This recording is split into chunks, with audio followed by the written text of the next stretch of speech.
वंदे अहम श्रीगुरो श्रीजुतपदकमलं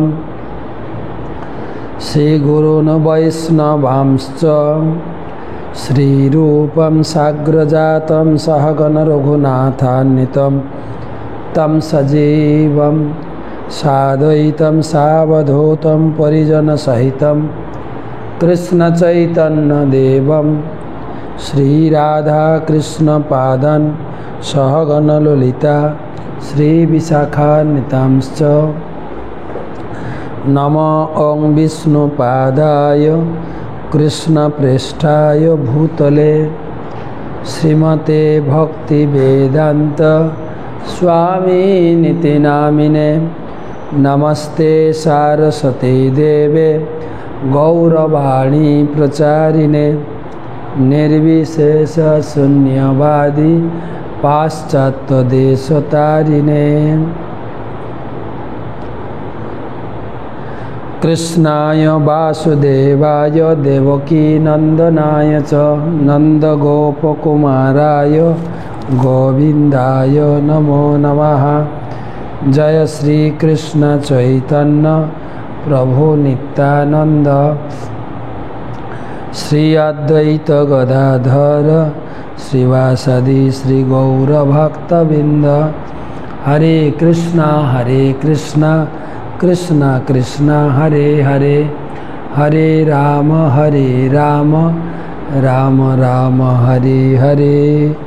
ओम नमो भगवते वासुदेवाय, ओम नमो भगवते वासुदेवाय, ओम नमो भगवते वासुदेवाय।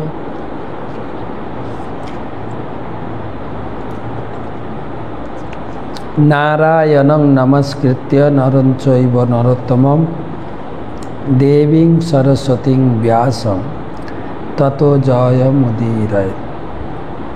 तमादिदेवं करुणानिधानं तमालवर्णं सुहितावतारम् अपार संसार समुद्र सेतुं भजामहे भागवत स्वरूपम। ग्रंथराज श्रीमद् भागवतम चतुर्थ स्कंदेर 27 अध्याय 27 अध्याय आज के अंतिम क्लास श्लोक नम्बर 27 থেকে 30 पर्यन्त 4টি श्लोक पढ़ब। कालकन्यार उपाख्यान उपलक्षे 886तम भागवत रसमाधुरी सेमिनारे उपस्थित समस्त भक्तमंडली ममतामयी मातृमंडली सकल के जानाई कृष्ण प्रीति शुभेच्छा एवं अभिनंदन।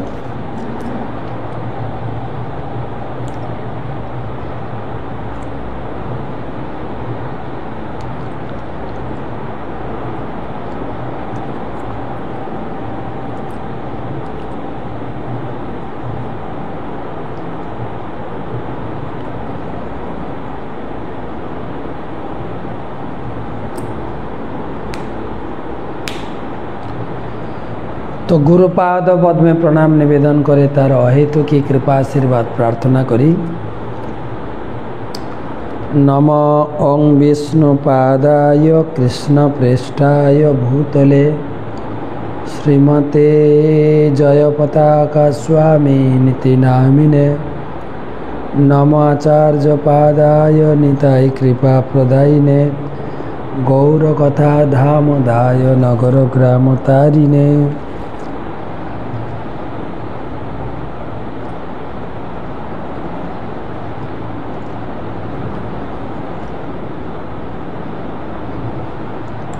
भागवत महात्म अंतकाले तु जेनैव श्रूयते शोकशास्त्रवाक् प्रीत्या तस्यैव वैकुण्ठं गोविंद ओपि प्रजच्छति। जीवनेर अंतिम मुहूर्ते जे भागवतमेर श्लोक श्रवण करे भगवान तार ऊपर प्रसन्न हये वैकुंठ लोके स्थान देन।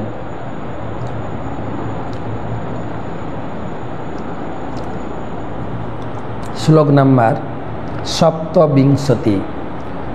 कालकन्यादितो वच निशम्य जवनेश्वरः चिकीर्षुदेव गुज्यं ससम्मितं तामभासत।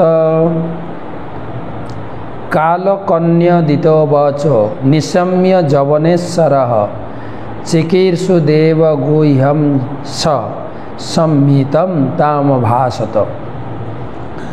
কালকন্যার কথা শুনে যমনরাজ ঈষৎ হেসে দৈবের বিধান অনুসারে তার গোপনীয় কর্তব্য সম্পাদন করার উদ্দেশ্যে এক উপায় উদ্ভাবন করেছিলেন।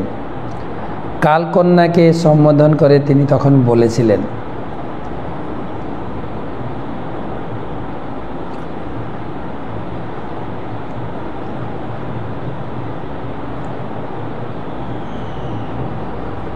কালকন্যা হচ্ছে বার্ধক্য অবস্থা,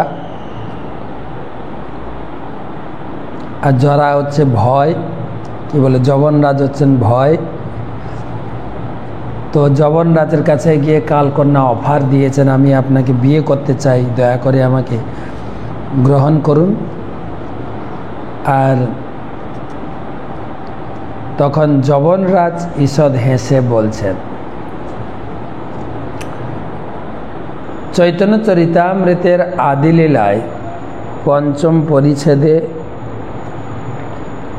142তম শ্লোকে বলা হয়েছে, একলে ঈশ্বরে কৃষ্ণ আর সব ভিত্ত, যারে জয়ীছে নাচাই তৈছে করে নিত্য। প্রকৃতপক্ষে পরমেশ্বর হচ্ছেন ভগবান শ্রীকৃষ্ণ এবং অন্য সকলেই হচ্ছেন তার ভৃত্য। যবনরাজও ছিলেন শ্রীকৃষ্ণের দাস, তার ফলে তিনিও কালকন্যার মাধ্যমে শ্রীকৃষ্ণেরই উদ্দেশ্য সাধন করতে চেয়েছিলেন। যদিও কালকন্যা মানে হচ্ছে জরা বা বার্ধক্য, তাই যবনরাজ কালকন্যাকে সর্বত্র প্রবর্তন করিয়ে তিনি কৃষ্ণের সেবা করতে চেয়েছিলেন।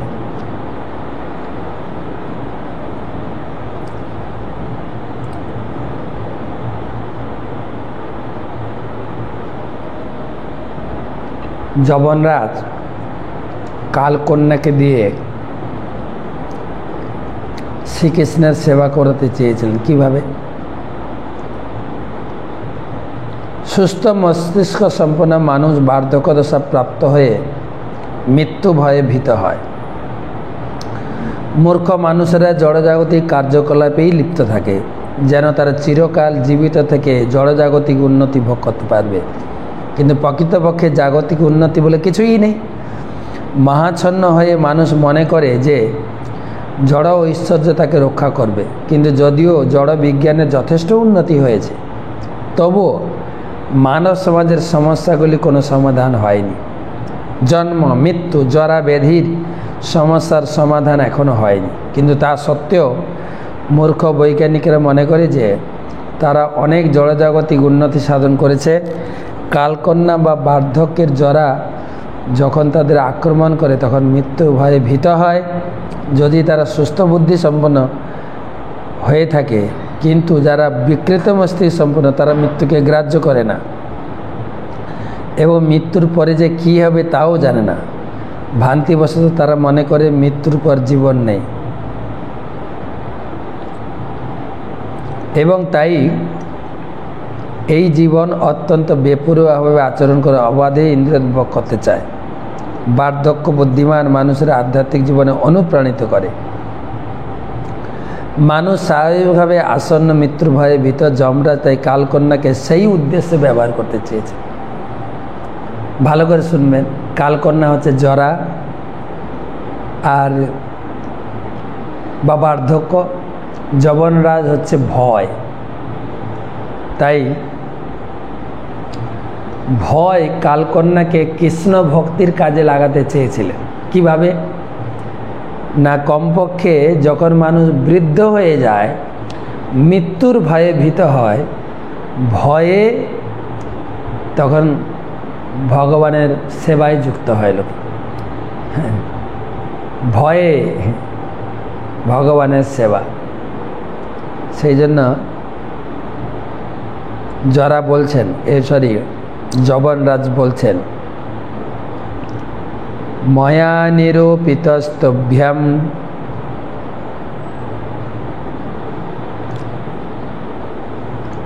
পতিরাত্মসমাধিনা নাভিনন্দতি লোকয়ম তাম ভদ্রামসম্মতাম।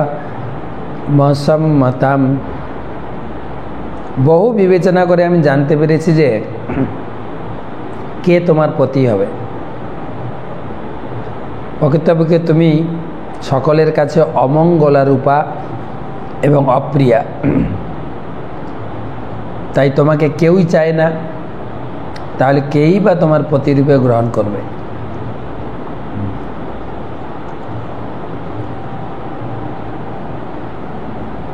বহু বিবেচনা করে বিচার বিবেচনা করার পর যবনরাজ স্থির করেছিলেন কিভাবে সেই অশুভ পরিস্থিতির সদ্ব্যবহার করা যায়।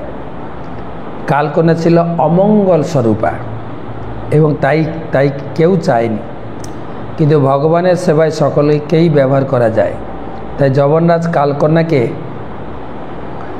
ভগবানের সেবায় ব্যবহার করতে চেয়েছিলেন। তার উদ্দেশ্যে পূর্বেই বর্ণিত হয়েছে, মানুষের মনে ভয় উৎপাদন দ্বারা কৃষ্ণ ভক্তি তাদের যুক্ত হয়। পরবর্তী জীবনের জন্য প্রস্তুত করার উদ্দেশ্যে তিনি জরারূপী কালকন্যাকে নিযুক্ত করেছেন। ভয়ে ভজনা করে লোক, তাই যবনরাজ কালকন্যাকে তিনি গ্রহণ করেছিলেন।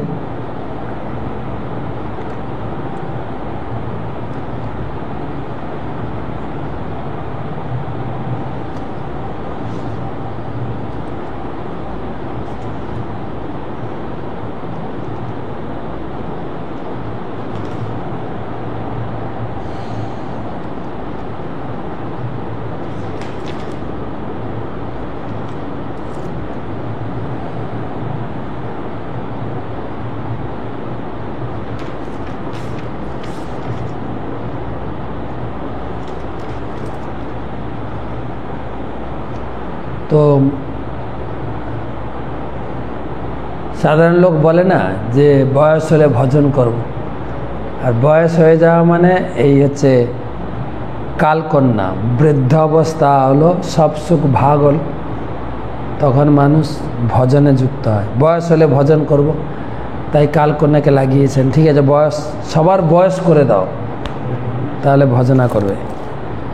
তমব্যক্ত গতির ভুবঙ্খম লোকম কর্ম বিনির্মিতম যাহি মে পুতনা যুক্তা প্রজানাশং পণেশ্বসী। এই জগৎ সকাম কর্মের ফলস্বরূপ, তাই তুমি অলক্ষিতভাবে জীবেদের আক্রমণ করো। আমার সৈন্যদের সহায়তায় তুমি নির্বিঘ্ন তাদের সংহার করতে পারো।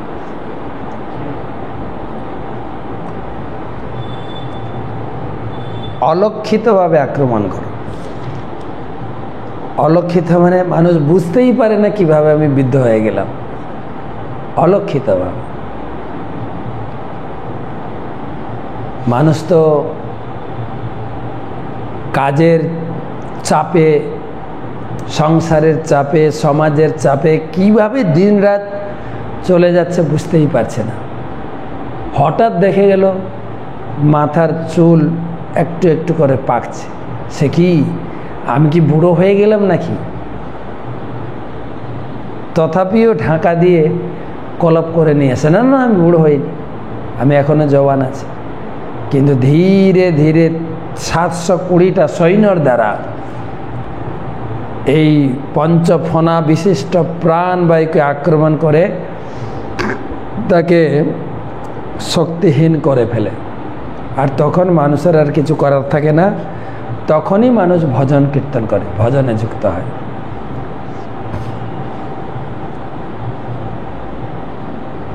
কর্ম বিনির্মিত,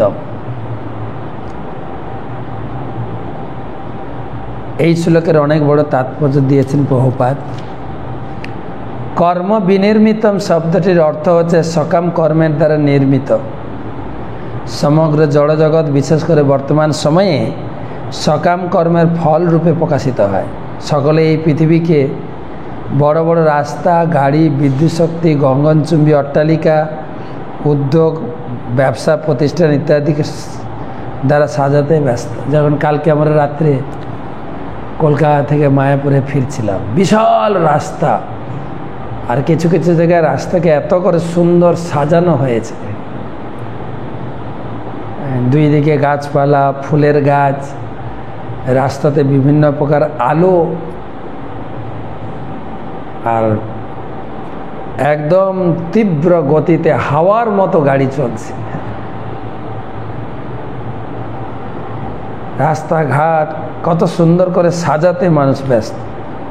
আমাদের ভালো হয়েছে, আমরা অল্প সময়ের ভিতরে বিভিন্ন জায়গায় পৌঁছাতে পারছি। যেরকম কালকে আমরা 10:30টায় বেরোলাম আমাদের মধ্যমগ্রাম থেকে, 12:30টায় মায়াপুরে পৌঁছে গেলাম। এইখানে আসতে 5 ঘন্টা লাগতো, সে জায়গায় 2 ঘন্টা চলে এলাম। আবার মধ্যমগ্রামে যাব 17 তারিখে। 17 তারিখে আবার যাব মধ্যমগ্রামে, একটা বার্থডে পার্টি আছে, আপনারা ওখানে থাকলে আসবেন। সকালে যাব, বার্থডে পার্টি করে মায়াপুরে ফিরব। মায়াপুরে ভক্তি বেদান্ত ভাগবতমের 10ম স্কন্ধের উপরে বিশেষ ট্রেনিং চলছে, সেমিনার চলছে। তো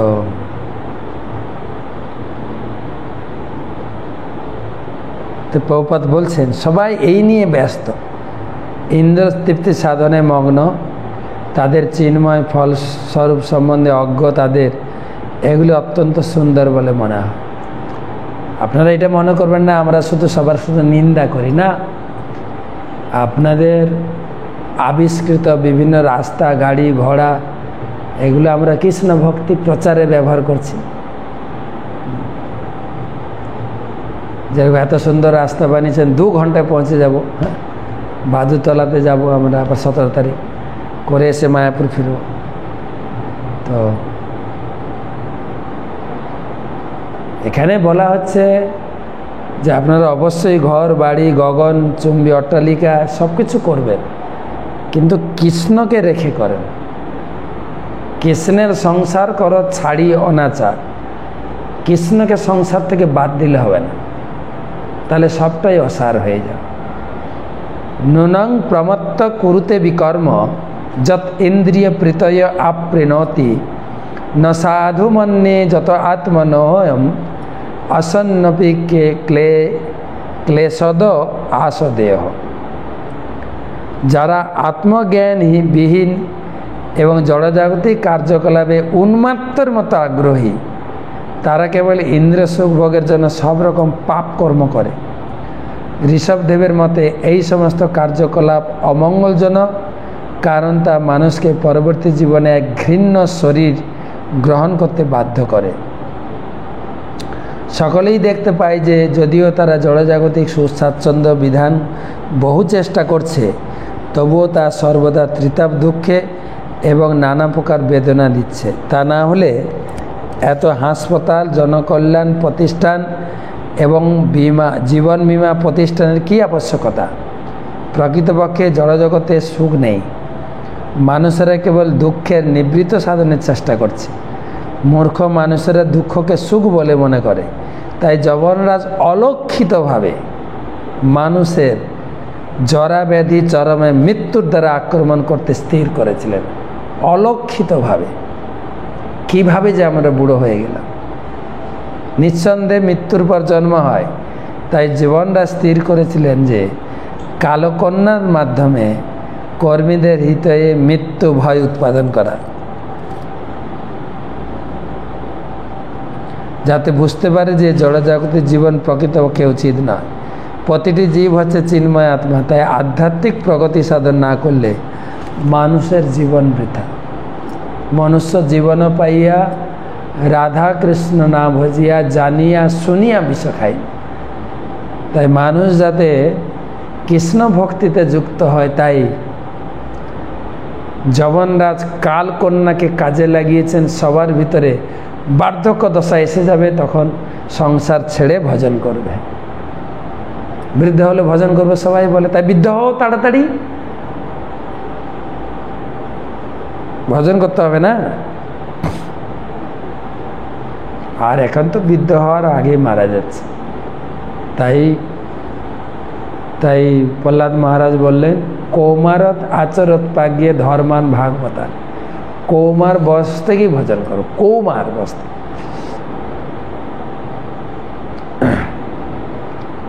তাই তোমাকে আমি কি রূপে গ্রহণ করব? তোমাকে তো স্ত্রী রূপে কেউ নিচ্ছে না, আমিও নেব না স্ত্রী রূপে। প্রজ্জারহ মনভ্রাতা তঞ্চ মে ভগিনী তব চরাম্য বাভ্যাম লোকে অস্মিন ভক্ত ভীম সৈনিক। অলক্ষিতভাবে জরা এসে উপস্থিত হয়, আর ভয় আর মৃত্যু। তখন মানুষ এখন যুক্তিবাদী হয়েছে, অনেক দর্শন পড়ছে, যুক্তি দিয়ে তর্ক দিয়ে নরকে গিয়ে যমরাজের সঙ্গে ঝগড়া করে। আরে তুমি এত তাড়াতাড়ি আমাকে নরকে নিয়ে চলে এলে, হ্যাঁ সব কিছু করতে হয় তো আগে নোটিশ দিয়ে, সব কিছু আগে নোটিশ দিয়ে আছে। তো তুমি এমনকি এখন যে ডাকাতি হয় না, তাও আগে নোটিশ যায়, ব্যাংক ডাকাতি হবে, নোটিশ যায় আগে থেকে। তো তুমি আমাকে এখানে নিয়ে চলে বিনা নোটিশে। তখন যমরাজ হাসতে হাসতে শাসন করছে, মূর্খ কোথাকার, তোমাকে কতগুলো নোটিশ পাঠিয়েছি, প্রথম তোমার চুলগুলো সাদা করেছে, তখন মনে পড়ে না তোমার বয়স হয়ে গেছে, ভজন করো। তুমি তোয়াক্কা না করে সেলুনে গিয়ে, হ্যাঁ বিউটি পার্লারে গিয়ে চুল কলপ করে নিয়েছিল। না না না, আমি বুড়ো হইনি, আমার চুল একদম তরতাজা কাঁচা একদম। বা এখন বিভিন্ন ধরনের লোশন বেরিয়ে গেছে, পাকা চুলের লোশন, ড্যামেজ চুলের লোশন, পড়ে যাওয়া চুলের লোশন, বুড়ো হতে দেবই। আরে তোমার দাঁতগুলো ভেঙে দিয়েছিলাম, তুমি খেতে পাচ্ছিলাম, ওরা খাচ্ছিল, মনে পড়ে না? তুমি আবার ডেন্টিস্টের কাছে গিয়ে দাঁত লাগিয়ে নিলাম, আমি ধরো দ্বিতীয় নোটিশ পাঠালাম। তোমার পা দুটো ভেঙে দিলাম, লাঠির উপরে ভর দিয়ে চললে, মনে পড়ে না? তোমার চোখের ছানি দিয়ে দৃষ্টিশক্তি নষ্ট করে দিয়েছি, হ্যাঁ তোমার জঠরে হজম শক্তি আমি কমিয়ে দিয়েছি, কত নোটিশ পাঠিয়েছি। তুমি তো পাত্তাই না দিয়ে শুধু ডাক্তারখানায়, অ্যাপোলো, আবার কি বলে ভেলোরে দৌড়েছ, আর এখন নোটিশ চাইছো। নরকে পচো তুমি। তাই যমরাজ বললেন, না, কালকন্যাকে দরকার, মানুষ বৃদ্ধ হবে, ভজন করবে। প্রজ্জারোহয়ং মম ভ্রাতা তম চ মে ভগিনী তব চরামবাভ্যাম লোকে অস্মিন ভক্ত ভীম সৈনিক। যমরাজ বললেন, এই প্রজ্জার আমার ভ্রাতা, প্রজ্জার আমি এখন তোমাকে আমার ভগিনী রূপে গ্রহণ করছি। আমি তোমাদের দুজনকে আমার ভয়ঙ্কর সৈনিক রূপে সৈনিকদের নিযুক্ত করব। এই জগতে অলক্ষিতভাবে কার্য করা যায়।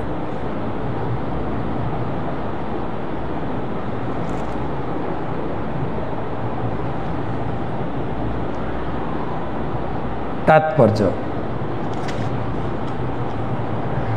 নারদমুনি কালকন্যাকে যমরাজের কাছে পাঠিয়েছিলেন যাতে তিনি তাকে পত্নী রূপে গ্রহণ করতে পারেন, কিন্তু তাকে পত্নী রূপে গ্রহণ করার পরিবর্তে যমরাজ তাকে তার ভগিনী রূপে গ্রহণ করেছিলেন। যারা বৈদিক বিধি অনুসরণ করে না, তারা অসংযতভাবে স্ত্রী সঙ্গ করে, তার ফলে তারা কখনো কখনো তাদের ভগ্নীর সঙ্গে যৌন সম্পর্কে লিপ্ত হতে ইতস্তত করে না। এই কলিযুগে তার বহু দৃষ্টান্ত দেখা যায়।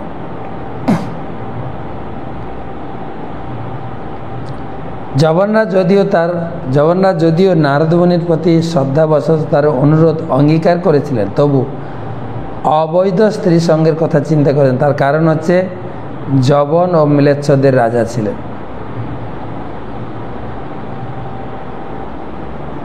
প্রজ্জার শব্দটি অত্যন্ত তাৎপর্যপূর্ণ। যার অর্থ হচ্ছে ভগবান বিষ্ণুর দ্বারা প্রেরিত জ্বর 107 ডিগ্রি মাত্রায় তাপমাত্রায় থাকে, যে তাপমাত্রায় মানুষের মৃত্যু হয়। এইভাবে ম্লেচ্ছ যবন দ্বারা কালকন্যাকে অনুরোধ করেছিলেন তার ভগ্নী হতে। তাকে পত্নী বানাবার কোনো আবশ্যকতা ছিল না, কারণ যবন ও ম্লেচ্ছরা যৌন সঙ্গ করার ব্যাপারে কোনো প্রকার বাদ বিচার করে না। তারা তাদের বোন, মা অথবা কন্যার সঙ্গে যৌন সম্পর্কে লিপ্ত হয়। যবনরাজের ভাতা ছিল প্রজ্জার এবং কালকন্যা ছিল জরা। যবনরাজের সঙ্গবদ্ধ সৈন্য শক্তির দ্বারা, অর্থাৎ অস্বাস্থ্যকর অবস্থার দ্বারা, অবৈধ যৌনসঙ্গ, চরমে মারাত্মক জ্বর ইত্যাদি সহায়তায় তারা জড়জাগতিক জীবনে বিধ্বস্ত করতে সক্ষম হবে। এই প্রসঙ্গে উল্লেখযোগ্য যে নারদ মুনির উপর জরার প্রভাব ছিল না, তেমনি জরা বা ধ্বংসাত্মক শক্তি নারদ মুনি বা শুদ্ধ বৈষ্ণবের অনুগমনের উপর আক্রমণ করতে পারে না। ইতি শ্রীমদ্ ভাগবতের 4th স্কন্ধের পুরঞ্জনের নগরীতে চণ্ডবেগের আক্রমণ কালকন্যার উপাখ্যান নামক 27 অধ্যায়ের ভক্তি বেদান্ত তাৎপর্য।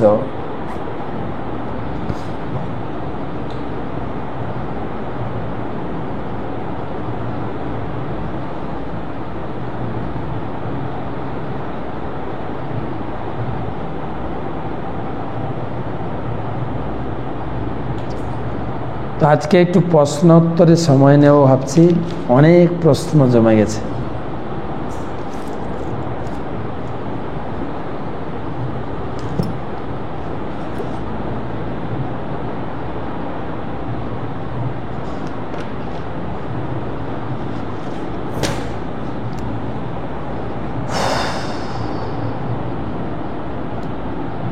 প্রশ্ন করেছেন নদিয়া জেলা থেকে আকাশ।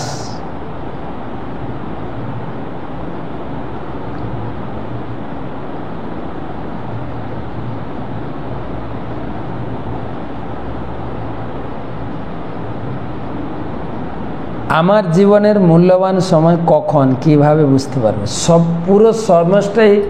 পুরো সময়টাই হচ্ছে মূল্যবান। প্রহ্লাদ মহারাজ বলেছেন, কৌমারত আচরত প্রাজ্ঞ ধর্মান ভাগবতানীয়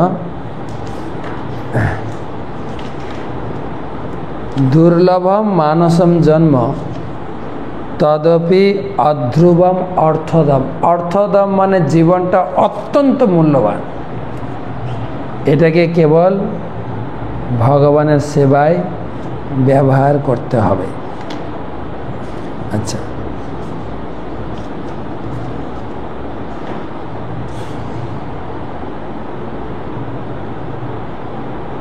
27 অধ্যায়ের 16 নম্বর শ্লোকটি আর একটু বুঝিয়ে বলবেন।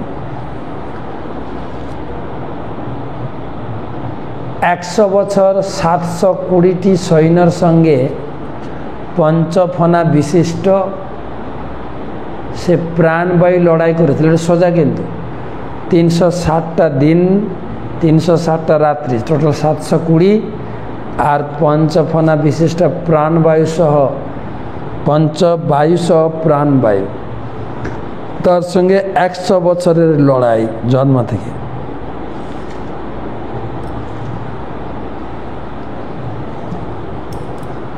আরেকটা হচ্ছে কামকে কিভাবে জয় করব, এটা আপনাকে আগে একবার উত্তর দিয়েছি এবং আমার গীতা ক্লাস শুনছেন, এই কাম বিষয়ে আলোচনা হচ্ছে। কামকে জয় করবেন কিভাবে, সম্ভবত পরশুদিন সকালে ক্লাস আসবে। কাম বিষয়ে আলোচনা হচ্ছে, আপনি একটু গীতা ক্লাস শুনবেন, আপনার উত্তর পেয়ে যাবেন। পরের প্রশ্ন,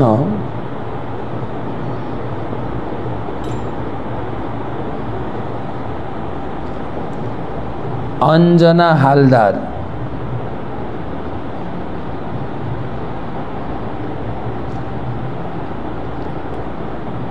যারা অ্যাক্সিডেন্টে মারা যায় তাদের কি কর্মফল? সবটাই কর্মফল, অবশ্যই কর্মফল।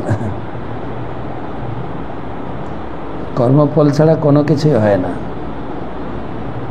পূর্বজন্মে এমন কিছু করেছে যে অ্যাক্সিডেন্টে আমি আর বেশি দিন থাকবো না। ইসকনে মেম্বারশিপ নিতে গেলে কি কি করতে হবে যদি একটু বলেন দয়া করে। আমাদের অনেক রকম মেম্বারশিপ আছে। একটা আছে আপনি মান্থলি নিত্য সেবায় যুক্ত হতে পারেন, আপনার ইনকামের কিছু অংশ, যেরকম কিছু লোক মাসে 5,000, মাসে 2,000, মাসে 1,000, মাসে 500 টাকাও দিচ্ছেন। একজন দিচ্ছেন 250 টাকা করে একটা গীতার দাম। এটা একটা মেম্বারশিপ, নিত্য সেবার মেম্বার। দ্বিতীয় হচ্ছে লাইভ মেম্বার।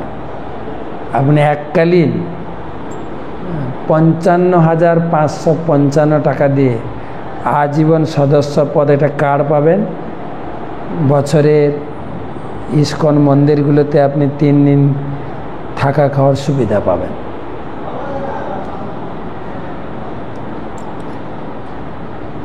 পরবর্তী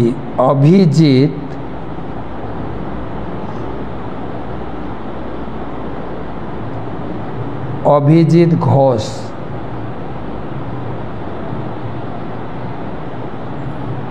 তুলসী তলায় প্লেন শুদ্ধ কলের জল দিতে পারি নাকি গঙ্গার জল দিতে হবে দয়া করে? প্রায় না, কোনো শুদ্ধ জল না, যে জল পাবেন দেবেন, যে জল পাওয়া যাবে।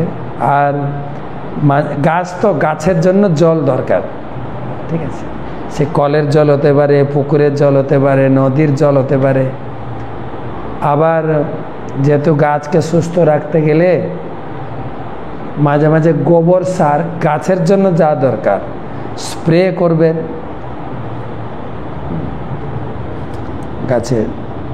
গাছের জন্য যা দরকার সেটাই দেবেন।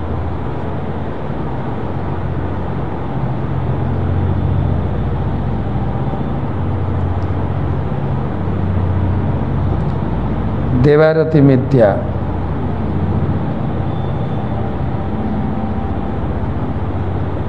চাক্ষুষ মন্বন্তর স্বয়ংভুব মন্বন্তর মানে কি?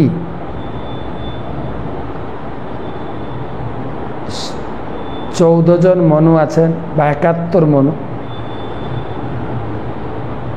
তো সেই মনুদের মোটামুটি 14 মনুর নাম ভিতরে এই দুটো নাম, 14 মনু।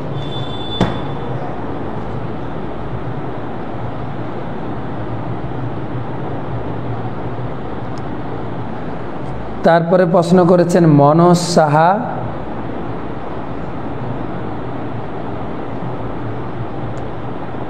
মহারাজজি দণ্ডবত প্রণাম। রুমের নর্থ বা সাউথ এ ভাগবত রাখা যাবে? এর মধ্যে কোন দিকে রাখা চলে? আরে আপনার ঘরের সুবিধা মতো রাখেন ভাগবতমকে, যেখানে রাখতে পারবেন, যেতে আসতে দর্শন করতে পারবেন, নিয়ে সহজেই নিয়ে পড়তে পারবেন ভাগবতমকে, যাতে পায়ে না লাগে, পায়ের ধুলি না লাগে, একটু সুন্দর জায়গায় রাখবেন।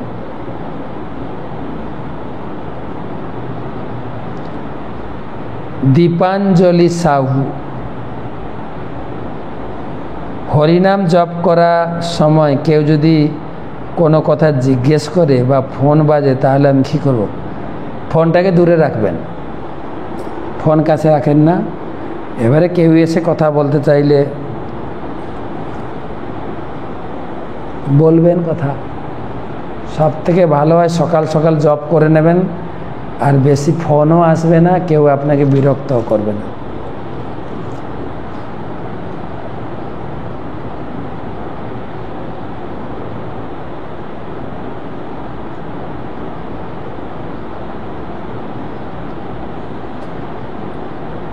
নারায়ণ মণ্ডল।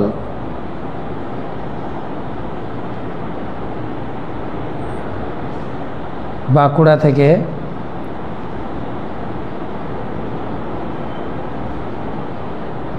হরে কৃষ্ণ মহারাজ, চৈতন্য চরিতামৃত কোনো আদি লীলার পর কোন লীলা পড়ব মহারাজ?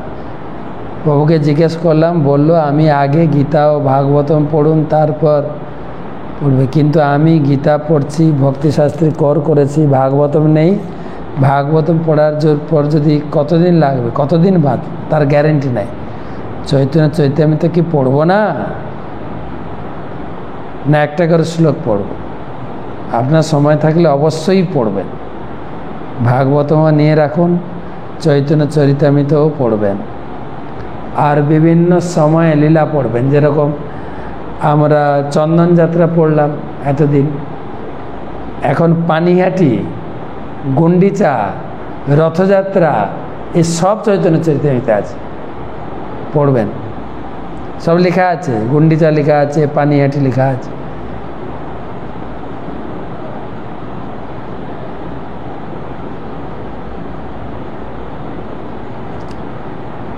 মেদিনীপুর থেকে নরোত্তম দাস,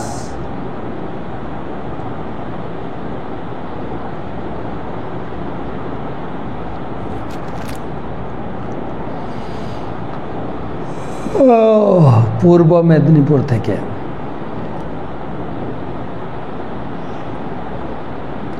মালা জপ কি ভগবানের ধ্যান করতে করতে করব, নাকি মালার পুঁতির দিকে মনটা রেখে জপ করলে ভালো হবে?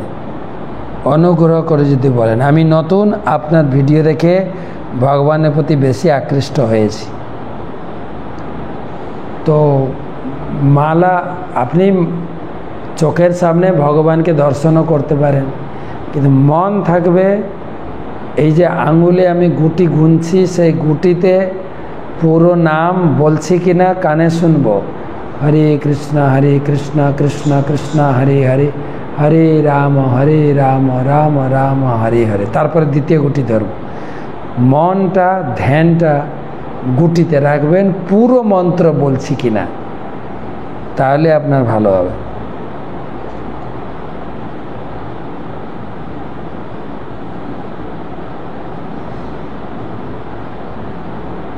সুজন তালুকদার,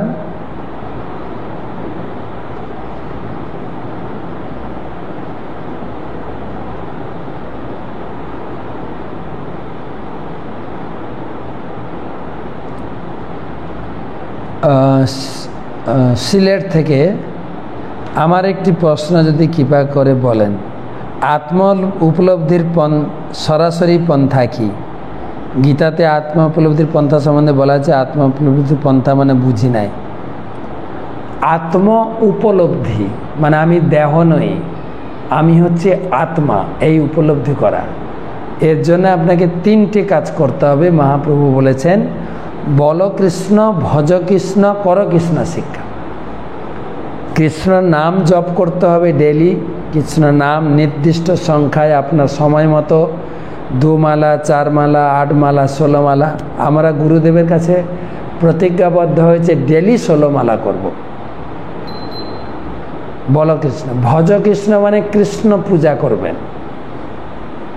আর যা খাবেন কৃষ্ণ ভোগ দিয়ে খাবেন। বল কৃষ্ণ মানে কৃষ্ণ নাম, ভজ কৃষ্ণ মানে কৃষ্ণ পূজা, কৃষ্ণ ভজনা। কর কৃষ্ণ শিক্ষা, প্রতিদিন গীতা ভাগবতম পড়বেন, প্রতিদিন কর কৃষ্ণ শিক্ষা। তাহলে আমাদের আত্ম উপলব্ধি হবে এই তিনটে কাজের দ্বারা। বল কৃষ্ণ, ভজ কৃষ্ণ, কর কৃষ্ণ শিক্ষা। আত্ম উপলব্ধির তিনটে কাজ আমাকে নিয়মিত করতে হবে। এটা অত্যন্ত সহজ। মহাপ্রভু বলেছেন এই তিনটে কাজের মাধ্যমে আত্ম উপলব্ধি, ইহা হইতে সর্বসিদ্ধি হইবে সবার, সর্বক্ষণ বলইতে বিধি নাই ইহা। তাহলে ধীরে ধীরে উপলব্ধি হবে আমি দেহ নই। তাই আমরা প্রতিদিন গীতা ভাগবতম পড়ছি। সকালে 3 মিনিটের গীতা ক্লাস আপনি শুনবেন। আপনি যদি নিয়মিত ক্লাস পেয়ে থাকেন ভালো, না হলে হোয়াটসঅ্যাপে আমাকে লিখবেন, ভক্তি বিজয় ভাগবত স্বামী নামটা সাবস্ক্রাইব করবেন। ভোর 4:30টায় 3 মিনিটের গীতা ক্লাস পাবেন। আর সন্ধ্যার সময় এই যে পাঠ করছে 40 মিনিটের ভাগবতম ক্লাস। বৃহস্পতিবার হচ্ছে চৈতন্য সুধা মাধুরী ক্লাস। রবিবার বিভিন্ন ধরনের প্রশ্ন উত্তর পর্ব। আপনার যত প্রকার প্রশ্ন আছে আপনি লিখবেন, আমরা ক্লাসের সাথে সাথে উত্তর দিচ্ছি। অথবা আমরা রবিবার দিন প্রশ্ন উত্তরে আসর টক শো। যেরকম সামনের রবিবার, মানে আজকে তো আজকে শুক্রবার, রাইট? শুক্রবার, কালকে শনিবার। কালকে ভাগবত में নতুন ক্লাস শুরু করব, 28 অধ্যায়। পরশু দিন টকশো প্রশ্ন উত্তর পর্ব, গয়া ধামের ঐশ্বর্য, গয়াতে কি কি আছে, গয়া গাইড, গয়া যাবেন, কোথায় থাকবেন, কিভাবে তর্পণ করবেন, কেন তর্পণ করব, কিভাবে তর্পণ করতে, তর্পণ করলে কি ফল, এবং একদম প্রাচীন ইতিহাস থেকে তুলে ধরা হয়েছে আগে কারা কারা এসছেন, সত্যযুগে কারা এসছেন, ত্রেতা যুগে ভগবান রামচন্দ্র এসছেন, হ্যাঁ, পিতার শ্রাদ্ধ দেওয়ার তর্পণ করার জন্য, পিণ্ডদানের জন্য। দ্বাপর যুগে কৃষ্ণ এসছেন, বলরাম এসছেন, পঞ্চপাণ্ডব এসছেন, এবং কলিযুগে চৈতন্য মহাপ্রভু এসছেন। গয়া গাইড, গয়া ধামে কেন তর্পণ করবেন, কিভাবে তর্পণ করবেন, কোথায় থাকবেন, কোথায় পান্ডা পাবেন, পান্ডাকে কত টাকা দিতে হবে, ডিটেলস আগামী রোববার পাবেন। তো আজকে এই পর্যন্ত রাখি। সবাইকে কৃতজ্ঞতা এবং ধন্যবাদ জানাই। আবার দেখা হবে কালকে। এখনও গতকালকে আমরা মায়াপুরে এসেছি, আজকে মায়াপুর থেকে আপনাদের এই লাইভ ক্লাস দিচ্ছি। আজকে 14, 15, 16, 17 থাকবো মায়াপুরে, তারপরে আবার বেরিয়ে যাব। তো নির্জলা একাদশী তিথিতে দুর্গাপুরে থাকব 18 তারিখ। 19 তারিখে নদিয়া জেলায় বেথুয়া ডহরিতে একটা বার্থডে পার্টি আছে। তারপরে 20 তারিখ খড়গপুরে পানিহাটি মহোৎসব, মেদিনীপুরের খড়গপুর।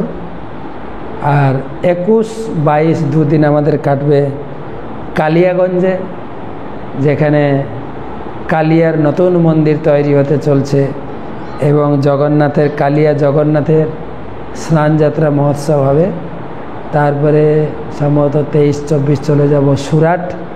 25 তারিখ থেকে আগরতলাতে থাকবো বা ত্রিপুরাতে থাকবো। এই হচ্ছে আমার এই মাসের ভ্রমণ প্ল্যান, পরিকল্পনা রয়েছে। আপনারা যেখানে যদি থাকেন কাছে পিঠে এলে আপনার সঙ্গে সাক্ষাতে দেখা হবে। হরে কৃষ্ণ, শুভরাত্রি।